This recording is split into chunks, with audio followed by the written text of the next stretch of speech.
What's going on there, YouTube, and welcome back to another comic book video.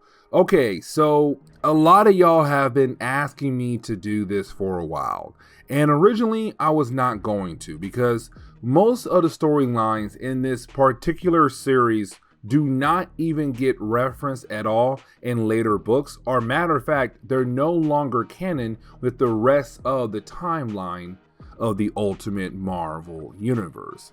But I felt like to go ahead and do these different storylines from Ultimate Marvel Team Up. This came out after Ultimate Spider-Man's first arc. It was a way for us back then to explore the Ultimate Marvel universe. And of course, they used Spider-Man as a way to explore the Ultimate Marvel universe, where he would team up with different characters from different parts of the Ultimate Marvel universe. Now, when it came to the first issue, of course, it grabbed the two most popular characters in Marvel Comics, Spider-Man and Wolverine. And matter of fact, this was Wolverine's first appearance in the Ultimate Marvel universe, alongside with Sabertooth as well. So this was a very special book in the Ultimate Marvel universe. And so getting into today's storyline, we do pick up with Wolverine. Now, when we do, it's really more of Wolverine kind of just in a subway station minding his business, but of course he does hear a conversation going on. Now, when it comes to this conversation, it's just some random lady basically expressing the idea that she hates mutants a lot. And that should tell you where we are in the Ultimate Marvel timeline, because around this point, there were no X-Men team yet going out there trying their best to convince the human race that mutants are actually good. And so, of course, with no X-Men team being around this point, mutants are very hated on, to the point where you have Wolverine get very tired of the lady and tells her, like, you know what's crazy about mutants? That they all look like regular humans. And so you have no idea if one is next to you or not. But then that is the moment where you have Sabertooth arrive. Now, when Sabertooth arrives, at first you're kind of left to wonder why he's here for. And matter of fact, at first you would believe that this could be just some random encounter. There was no way that Sabertooth knew that Wolverine was there. But later on in the storyline, you're going to realize that is not technically true. Either way, you do have Sabertooth look at Wolverine, and Wolverine instantly goes ahead and begins to attack Sabertooth, to the point where he makes sure that he stabs Sabertooth good enough to be able to get away by getting on a train that closes doors and goes on to its next stop.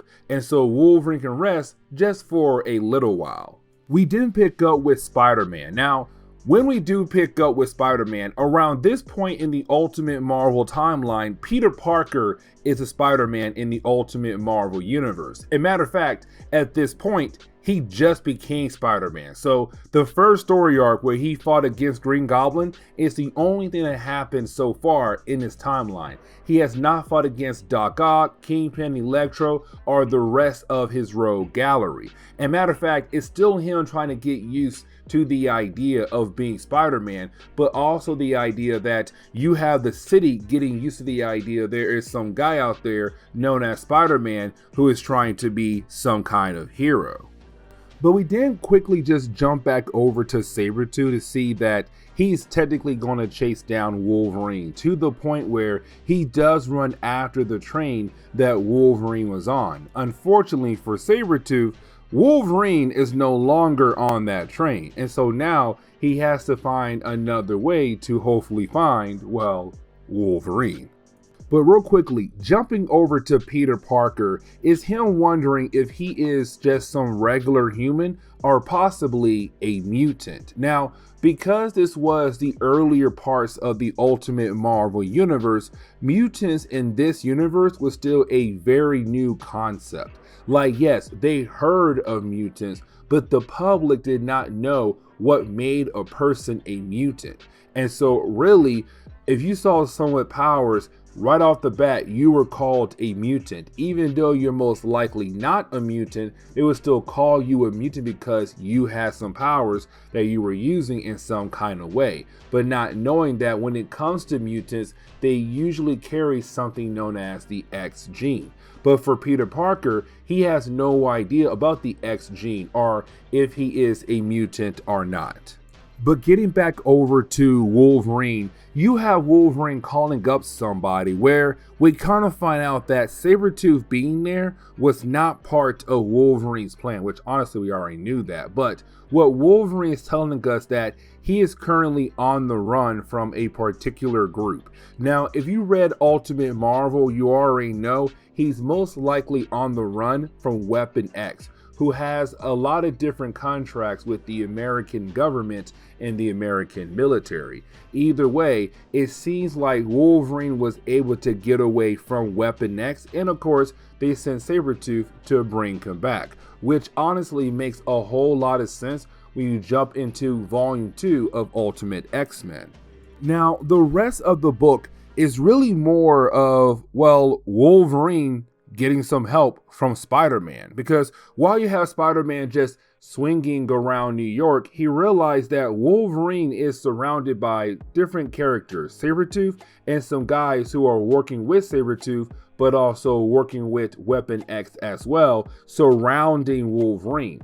And so the rest of the book is really more Spider-Man and Wolverine working together to fight against Sabertooth and his group. But this is actually the first time these two characters have met in the Ultimate Marvel universe, which, by the way, it does get referenced in later stories in Ultimate X-Men.